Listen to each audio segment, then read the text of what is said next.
A boy was swimming in the pond. He was curiously diving underwater to watch the fish. But just as he was about to come up, he saw a tiger approaching the shore.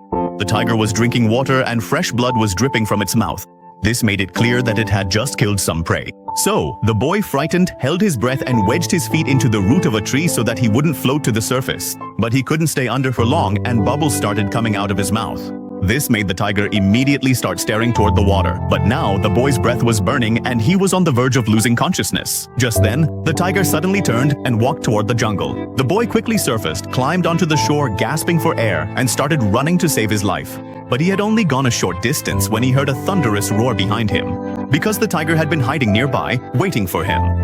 In his panic, the boy's steps faltered and he fell into a pit dug by humans. His scream echoed throughout the jungle and a black panther passing nearby heard it. Fortunately, the boy hadn't fallen onto any sharp thorns. But the tiger was circling outside the pit, and if the boy tried to get out, it would tear him to pieces. Just then, the sound of heavy footsteps came from above. A strong trunk reached down, grabbed the boy and lifted him up. When he looked up, he was astonished to see that it was an elephant.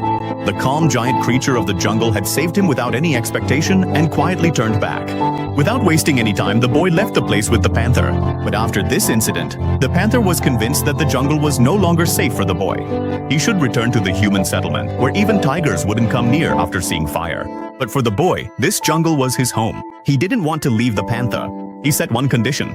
If he won the wolves race, he would be allowed to stay here.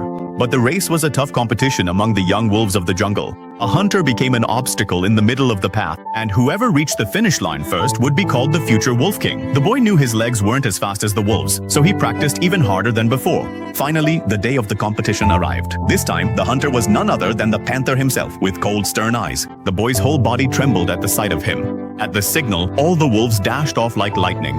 The weakest, smallest white wolf was caught first. The boy's condition was no different. The panther pounced straight at him, as if no one else was even there.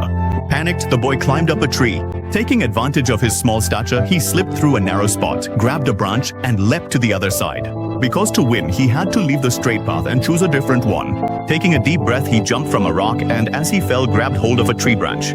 Sliding along, he made his way through a small, dangerous shortcut in the forest. Against all odds, he caught up with the wolves and overtook them. Seeing this, the one playing the role of judge, the bear, was left astonished. But just as he was about to touch the finish line, a dark shadow pounced on him, causing him to fall to the ground. Victory was just inches away, and the panther's fierce roar echoed through the air. Tears welled up in the boy's eyes. It was clear to everyone that he had been deliberately stopped.